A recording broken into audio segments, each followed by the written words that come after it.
Greetings gentlemen, welcome back to another Naruto fanfiction video. Today's video is what if Naruto got sent to prison by Hiruzen and went insane part 2. Before the video starts, hit that like button and subscribe so I can continue making these videos. Click that bell icon so you never miss a future video. Without further ado, enjoy the video as always. Sarutobi Hiruzen had sat at Naruto's bedside for 3 days straight. Luckily, his old friends had stepped up to run the village for a few days. He had been skeptical at first of letting Danzo anywhere near his office, but it turns out he wasn't as against him as he thought. He had been, in his own words, trying to bring back his will of fire. It seems that he had taken it onto himself to try and give him a challenge.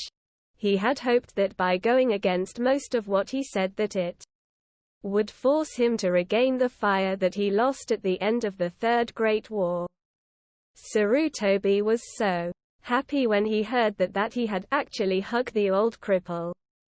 Omura and Koharu, it seems, had known about this from the start, but didn't have the heart to do the same. So they had distanced themselves from him, not being able to see him that way. When the three had seen his eyes at the meeting, they had seen their friend again. They had come to him the night of the incident and told him everything. Since then they had been handling everything while he waited for the boy in front of him to wake up. They had caught most of the people that night, at least the ones that were left after he went into that rage, but some had still gotten away. They had stopped 4 of the 5 ninja that had been involved, and they and all been nothing more than a few no-named Chunin that had lost their families in the QAB attack 7 years ago. The rest that they had caught were just civilians, mostly drunk, and they had all been sent to Ibiki and Anko. 3 days. 3 days and still no response from Naruto. He heard the door to the room sliding open and turned to see Hitaki Kakashi entering the room. Kakashi had been in a deep depression ever since the incident. He wasn't wearing his Ambu uniform anymore, just his normal attire of a black full-bodied suit, his mask and his flak jacket, and his left eye covered by his forehead protector. It was his entire fault. If he had been paying attention, this would never have happened, to have been jumped by some no-name Chunin. By the time he had come to, it was too late. The damage was done. He had woken up just in time to see the Hokage go berserk and slaughter all those people. He was found on the same roof he had been sat watching over Naruto with his hands tied in ninja wire. After hearing what had happened and a quick talk with the Hokage, he had come to the memorial stone and just stood there, looking at the names of his old teammate and sensei. "I'm so sorry, Minato. Obito, I failed again," he whispered to the air. He hadn't moved for 3 days, just looking at the same names. Finally, he decided that it was time to see if Naruto was okay. Turning his back to the stone, he took off of the hospital. The first thing Sarutobi thought when he saw Kakashi was that he looked even more tired than he did. The bags under his eye only seemed to emphasize this fact. His shoulders slumped and, facing the ground, he slowly walked into the room and stood next to the Hokage, looking at the boy lying in the bed. "I don't blame you, Kakashi. It wasn't your fault. They got around all of us and you couldn't have known other ninja were going to come." Kakashi didn't react to the Hokage's words. He just stood there, staring at Naruto. Eventually he replied, his voice barely above a whisper. "I appreciate that, Hokage-sama, but it was my fault. I let my guard down and he paid for it. Sarutobi was afraid this would happen. Kakashi, they tricked us all, including me. At least we don't have to deal with those damn fools anymore. It was true. While Naruto had been in surgery, Sarutobi had gone back to the council room and repeated what had happened when he had found Naruto. The only difference being that he killed them all. Kakashi still didn't move his eyes from Naruto's form. I guess it was then that one of the machines connected to Naruto started beeping rapidly. Startled, Sarutobi shot to his feet and leaned over while Kakashi ran into the hall and shouted for a doctor. Naruto, Naruto, can you hear me? Naruto. Slowly, the young boy's eyes started to open. When they did, Sarutobi, Kakashi and the just arriving doctor gasped and took a step back. His eyes were the eyes of a corpse, lifeless. There was no emotion in his eyes. Dear Kami, Naruto, what have they done to you? Whispered Sarutobi. The doctor walked away over to the boy and shone a small light in his eyes. He's conscious, and there's nothing physically wrong with his eyes. I'm sorry, there's nothing I can do at this point. With that he left the room, leaving the two men in the room with the poor boy. A few minutes later Naruto started to whisper something. It was so quiet that the two shinobi in the room had to lean in towards the boy to hear him. Why didn't you just let me die, old man? Why? Those words broke both men's hearts. To hear such words coming from a 7-year-old boy was just wrong. Not being able to stand it anymore, Kakashi left the room, probably going back to the memorial stone, thought Sarutobi. It was a full week later that Naruto was discharged from the hospital. He never said a word to anyone, not even the Hokage after that first sentence. It worried Sarutobi greatly. He also hadn't slept since he had initially awoke. Kakashi hadn't come back. As Sarutobi led Naruto to his apartment, Naruto absently noticed that the people were still glaring at him whenever the old man wasn't looking. He was still covered from head to toe in bandages, although there was an opening at his mouth now as well as his eyes. The old man had found him some basic clothes to wear on the way. Ironically, the same clothes he had when in his mindscape talking to Kyuubi. Sarutobi had tried to talk to him about the Kyuubi, but Naruto would just stare off into space, not saying a word.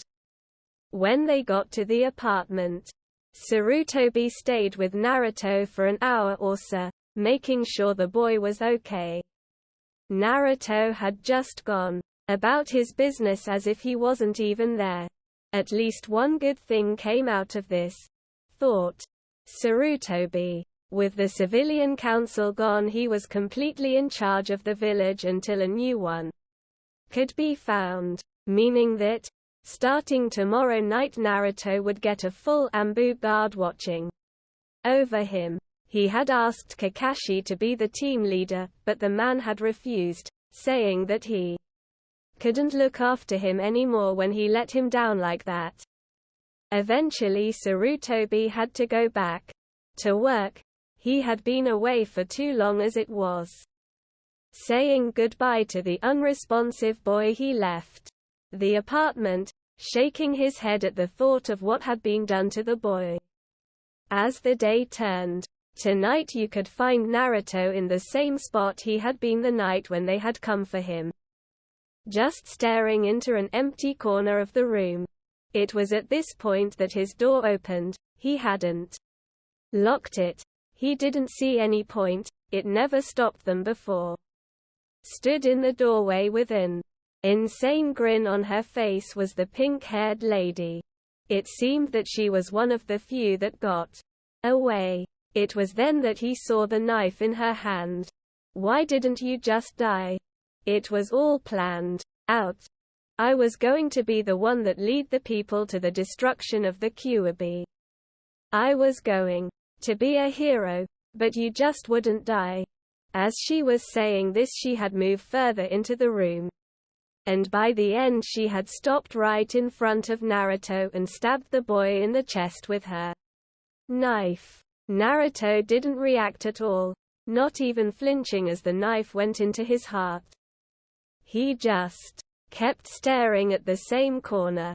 This just made the woman angrier, and so she kept stabbing, each time repeating the same word over and over again. Die, die, die, die, die, die, die. It was then that something inside Naruto snapped. Before the woman could stab him again, he grabbed her by the wrist with the hand that held the knife, and in one quick movement broke it. The lady was so shocked that she just stood there staring at her wrist for a full minuet. Then she started to scream. But before she could get to a decent volume, Naruto had pushed her to the ground and placed one of his hands over her mouth. Looking up into the young boy's eyes, the lady suddenly stopped her struggling and froze in terror. They weren't empty anymore. They were filled with an insane glee at what was about to happen. The boy started to laugh, just a low chuckle at first, but soon building up to full-blown hysterics. After a minuet of laughing, he stopped and leaned closer to her ear and said, "Will you walk into my parlor?" said the spider to the fly. "'Tis the prettiest little parlor that ever you did spy. The way into my parlor is up a winding stair, and I've a many curious things to show when you're there." And with that, the small boy's body started to change before her eyes. Flashback: Naruto just stared at the giant fox in front of him.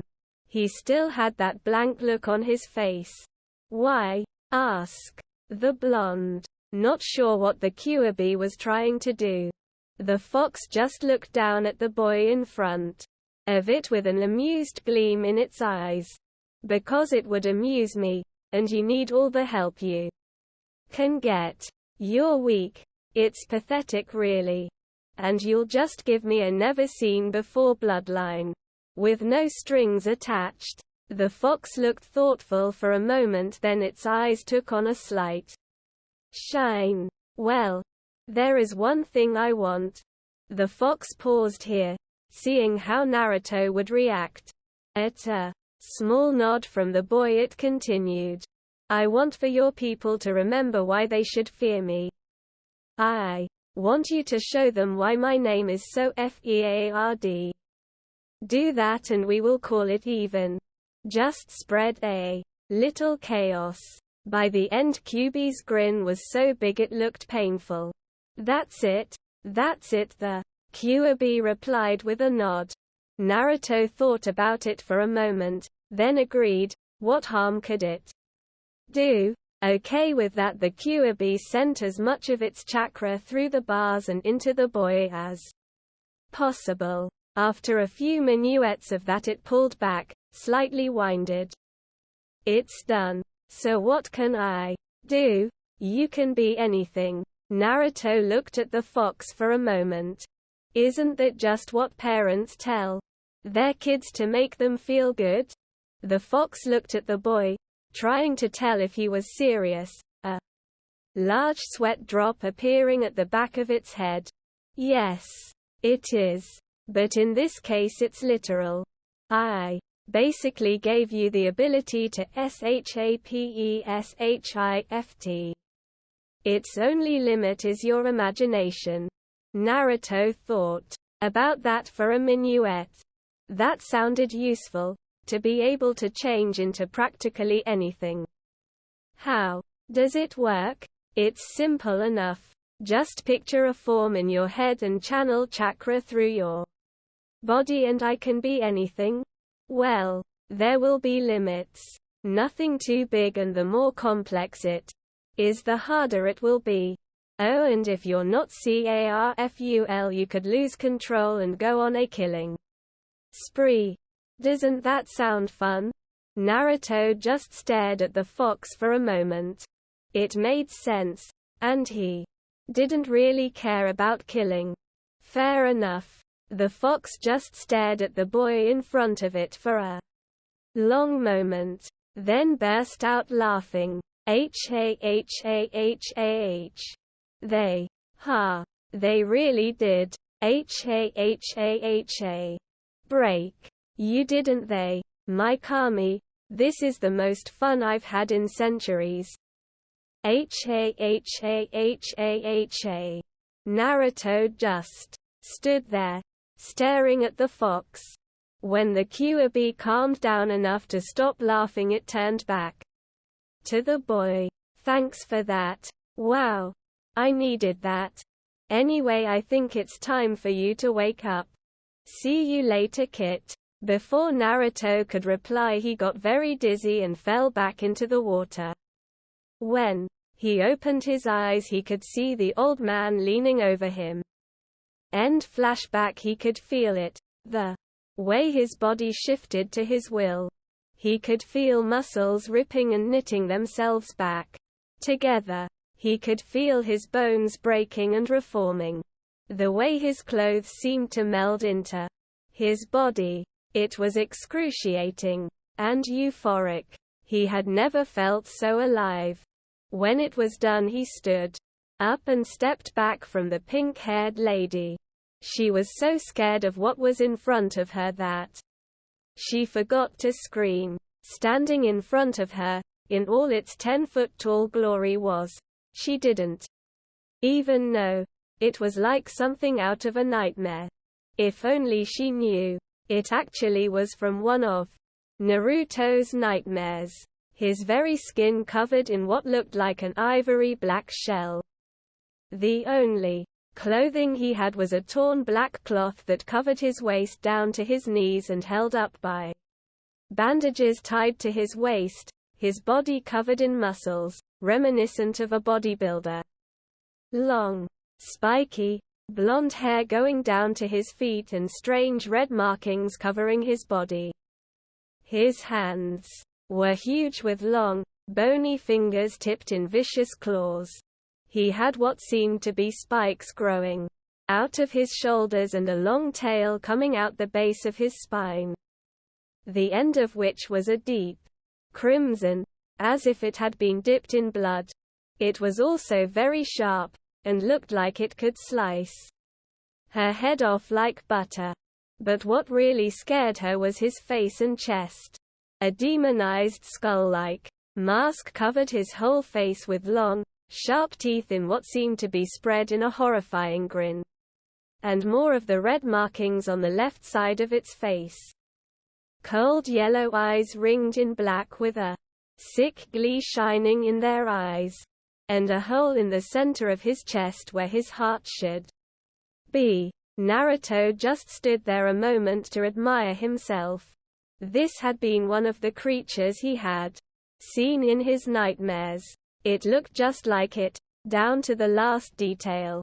He laughed. He couldn't stop himself. He absently noted that his voice had a strange echo to it, as if more than one voice was talking at the same time. The irony, for years this creature had haunted his nights, now it would haunt others as well.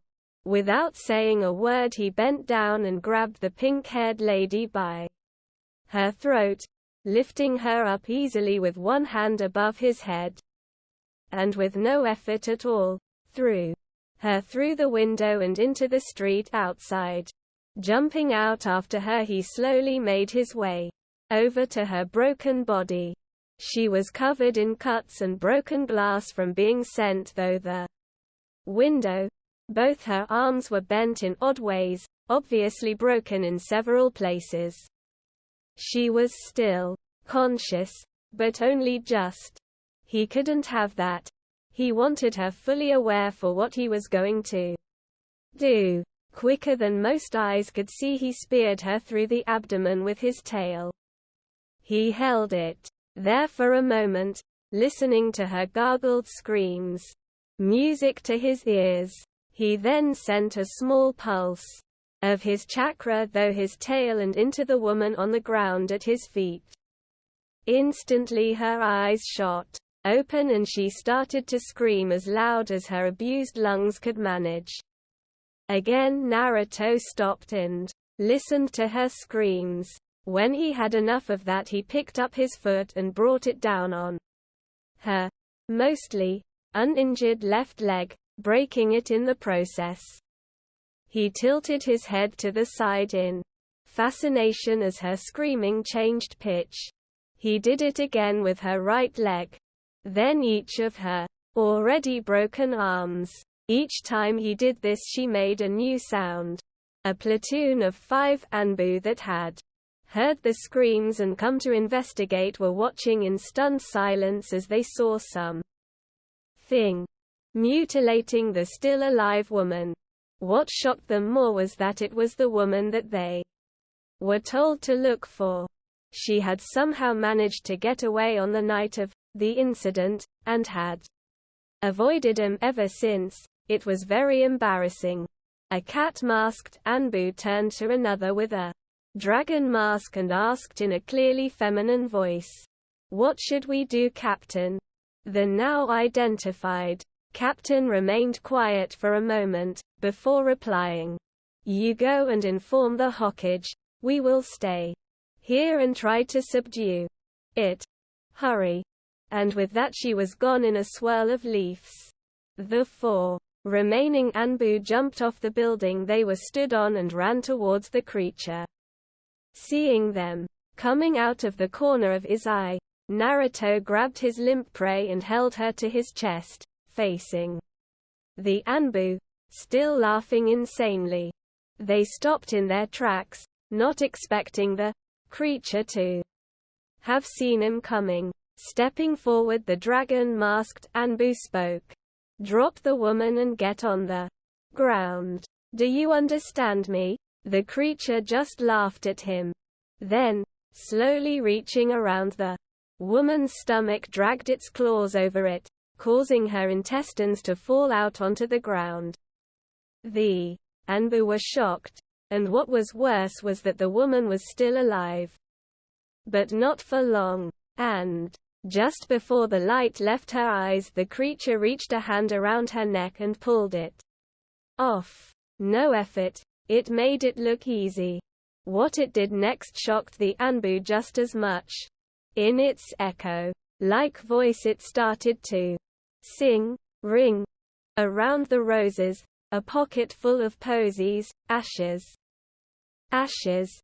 You all fall down." At the end of the song it started to laugh again. One of the Anbu, a large, bear-masked man, ran forward. "No, stop. We have to take it together," called out the captain. But it was too late. The bear-masked Anbu started to run through hand signs, but before he could finish, the creature appeared in front of him and grabbed his arms just below the shoulders. The Anbu let out a scream as the hands got tighter and tighter, until finally, with a quick jerk, both his arms were pulled off just below the shoulder. But before he could get over his shock at the loss of his arms, the creature used him as clubs and hit him so hard his head exploded in a shower of blood and gore. Insane laughter could be heard all over Konoha.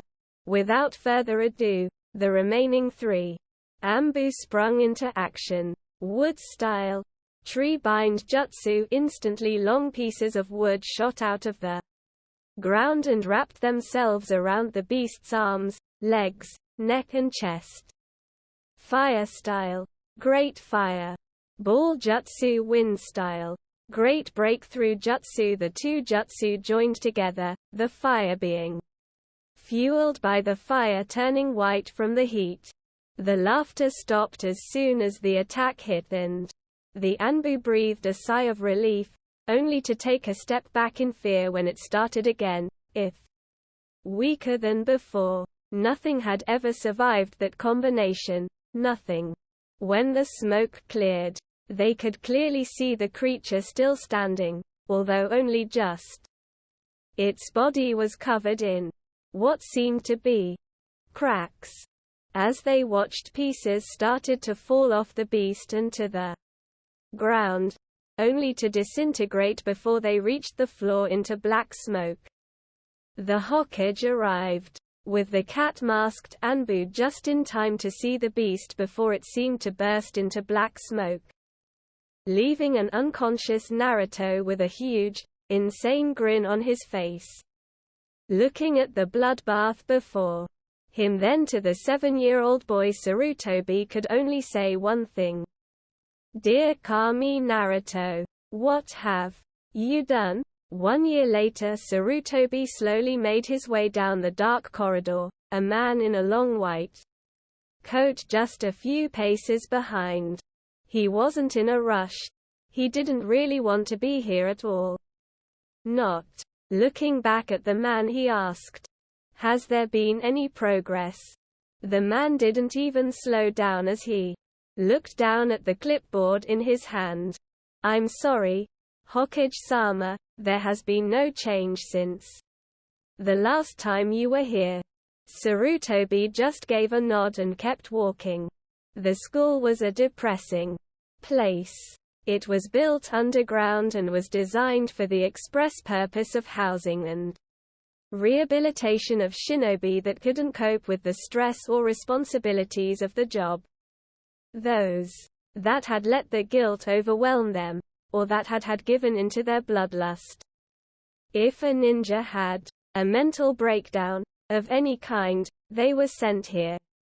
On both sides of the corridor were solid steel doors with heavy locks and a small window so the workers and doctors could see into them.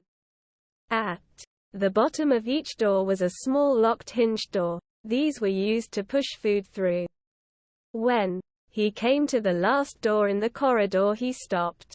Taking a deep breath to calm his nerves, he looked through the small window in the door. It was more or less the same as all the other cells. White walls with a simple cot in the corner. What made this one stand out, however, was that the walls, floor and roof were covered in blue glowing seals. They were the only source of light in the cell and made it look like something out of a horror movie. Another thing that made it stand out from the other cells was the fact that there was dried blood on the walls and floor along with the seals. And finally, the other thing that set this cell apart from the others was that it was the only one that didn't have a shinobi. This was the room of one Uzumaki Naruto.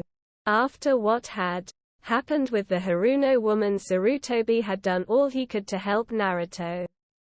But when he started killing villagers, he'd had no other choice but to put him here.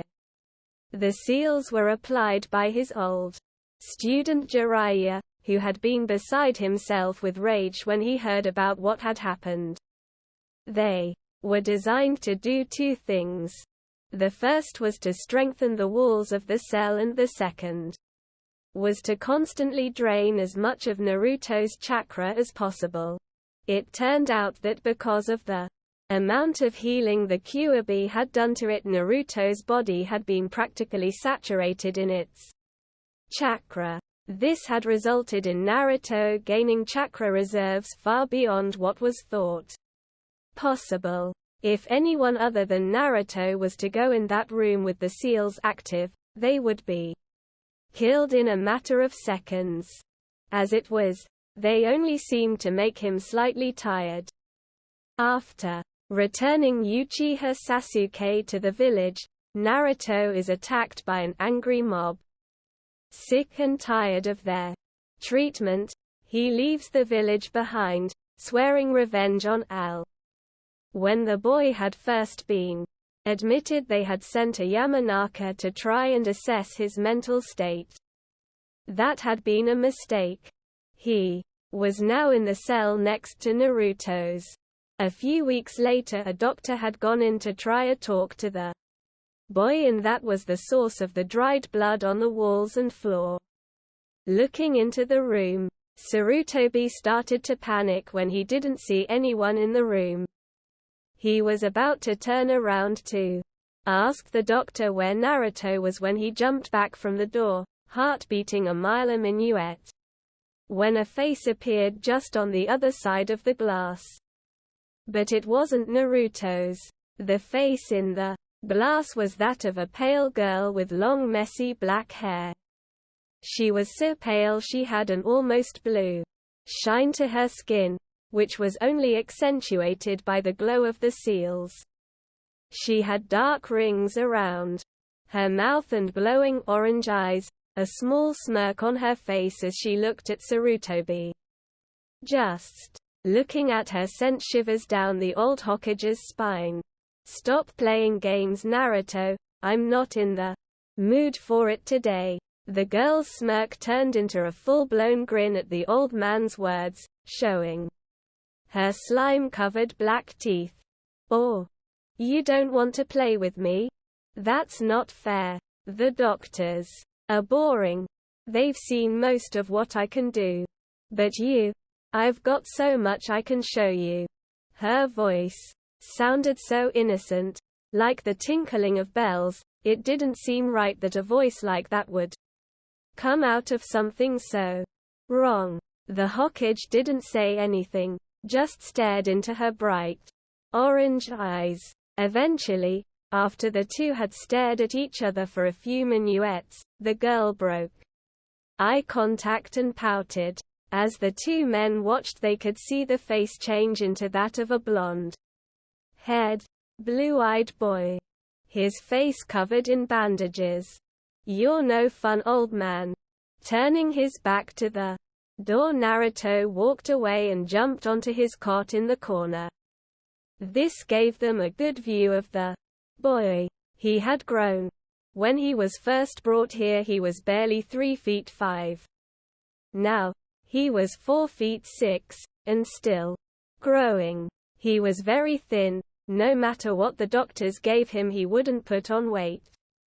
He was wearing a modified black straitjacket with a hood attached at the back of the neck, the sleeves hanging down past his arms, almost touching the floor.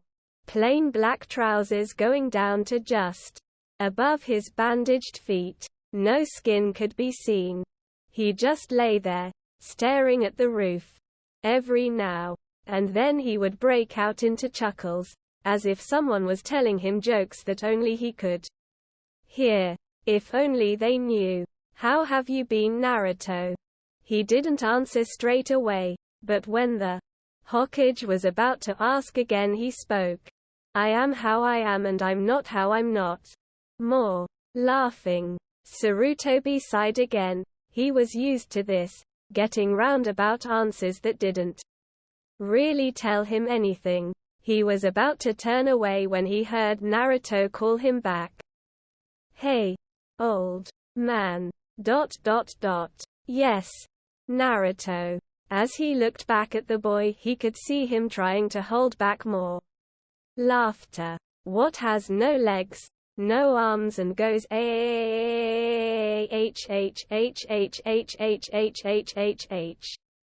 Naruto. Guess. Stop it. Naruto, guess.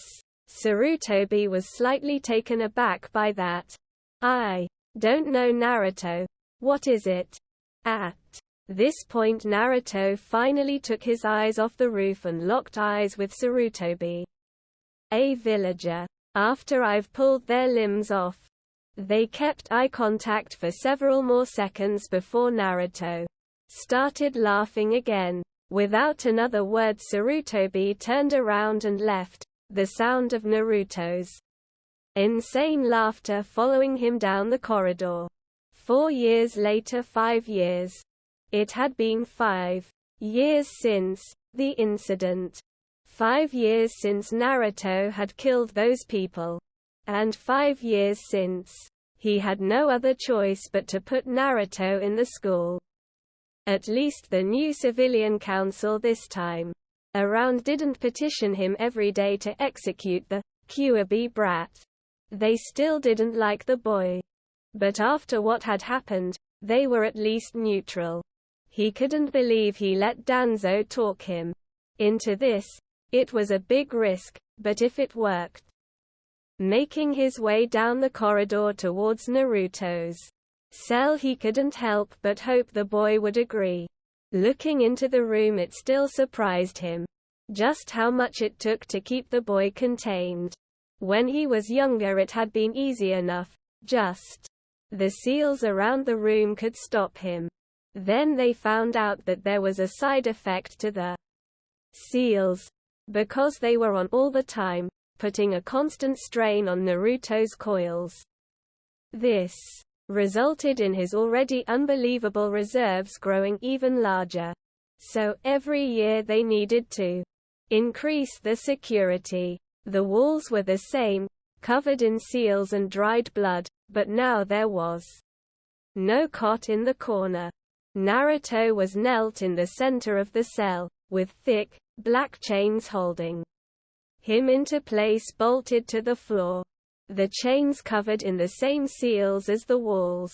The boy looked up when he noticed Sarutobi standing there. He didn't say anything, just stared at him with that insane grin he had become so well known for. "How have you been, Naruto?"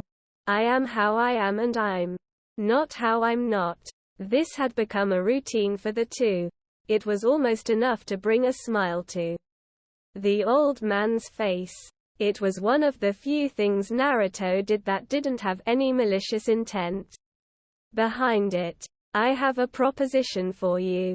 At this, the boy got an odd look in his eye. This was different.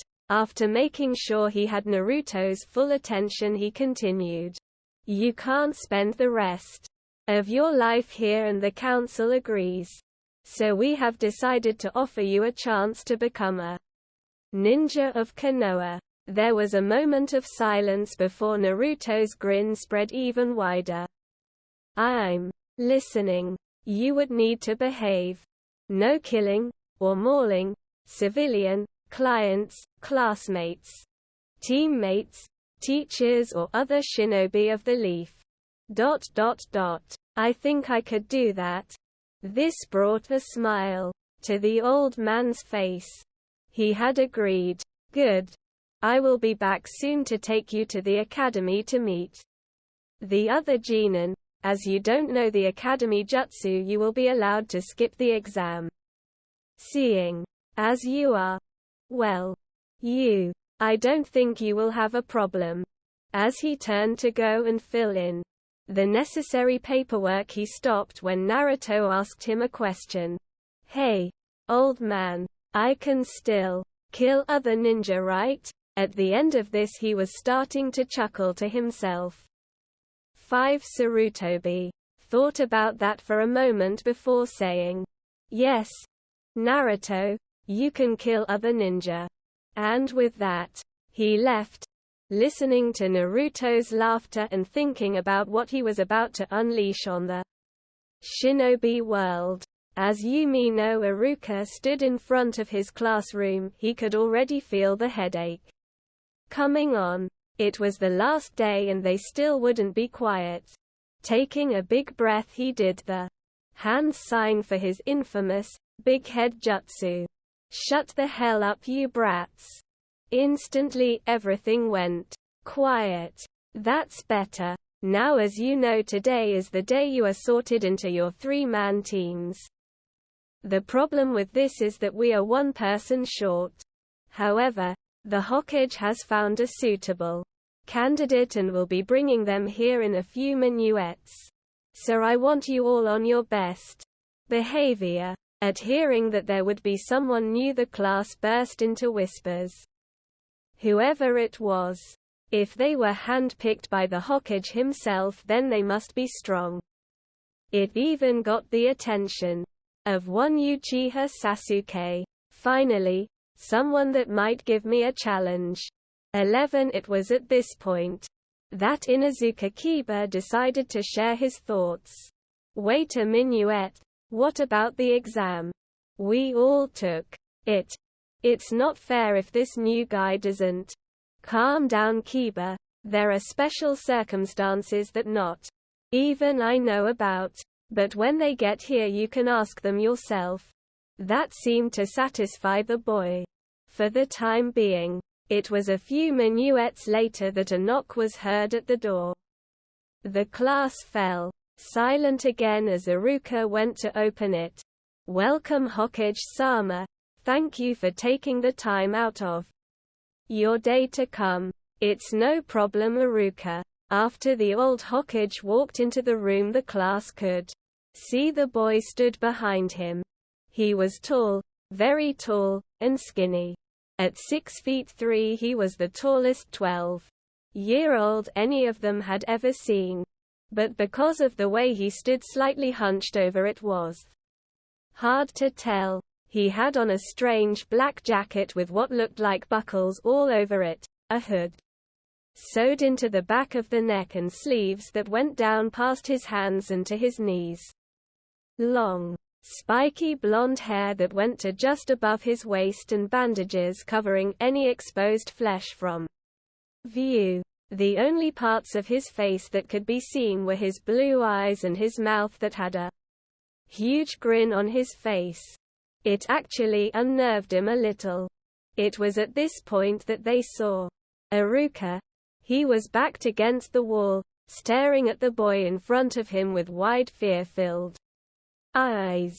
Seeing his reaction, Sarutobi told the now clearly terrified man, "Don't worry, Iruka. Naruto has promised me he will behave himself." This did calm the man a little. If there was one thing known about the boy, it was that he has never broken his word. It was a mystery. No matter how insane he was, he still had some kind of moral code. Unfortunately, nobody knew what most of it was, except the boy and maybe the Hokage. But he was still not sure this was a good idea. "Are you sure, Hokage-sama?" "Very. You have nothing to worry about, isn't that right, Naruto?" Naruto? When the boy didn't answer, the old man turned to face the boy. But he wasn't there. Quickly looking around, he spotted the boy crouched on a desk staring down at Sasuke, their faces only inches apart. The class and Iruka were stunned. They hadn't even seen him move. When Sasuke had gotten over his own shock, he asked in a clearly irritated voice, "What are you looking at?" Naruto just kept staring. When Sasuke had enough, he was about to ask again, and that was when Naruto asked, "Did you know you have a duck ass on your head?" At this the class burst out laughing, all except for the Uchiha and a few of his fangirls. But when Sasuke made a grab at him, he was already back next to the Hokage. "Naruto, you said you would behave." Naruto turned his face to look at him and replied, "No. I said I wouldn't kill, maim or permanently break them. You never said anything about behaving." The class was shocked at his words. To talk about such things without any hesitation. What the hell was wrong with this guy? Sarutobi took a deep breath, then let it out slowly. At least he didn't kill anyone yet. Just introduce yourself so we can move on. Please. Whatever, old man. Shocking the class yet again at his disrespect. "My name is Uzumaki. Naruto. I like what I like and I hate what I hate, though nothing I hate seems to be around for long when I hate it." After saying this, he broke out into giggles. "I don't have a dream or goal in my life, because quite frankly, I don't actually have any will to live. Ha ha ha." After seeing their faces when he said this, he couldn't hold it in any longer. He laughed. With the introduction out of the way, Naruto just sat on the floor where he was. Deciding to humor him, the Hokage nodded to Iruka to continue with the team placements. "Ah. Right. Well then. Team 1 will be comprised of It went on like that for several minuets. Team 7, Uchiha Sasuke, Haruno Sakura and Inuzuka. Kiba under Hitaki Kakashi. When Iruka had said her name, Sakura had jumped up screaming about true love. It was then that Naruto saw her, and grinned wider. When Sakura had calmed down, Iruka had continued. Team 8, Hyuga Hinata, Aburame Shino and Uzumaki Naruto, under Yuhi Kurenai. And, finally, Team 10, Akamichi Choji, Nara Shikamaru and Yamanaka Ino under Sarutobi Asuma. When he finished reading out the names, he put down the list and said, "I want you to know that I am proud of all of you and that I expect great things from you all, and remember, you are all shinobi of the leaf now. That is a big responsibility. I trust you to act accordingly. Your new instructors will be here soon to pick you up." And with that, both Iruka and the Hokage left the room, Iruka looking back over his shoulder as he went, then closing the door behind him. Leaving the class alone with Naruto. They all looked at him for a moment. And he just looked back with that huge grin on his face. "I think I'm going to enjoy this,"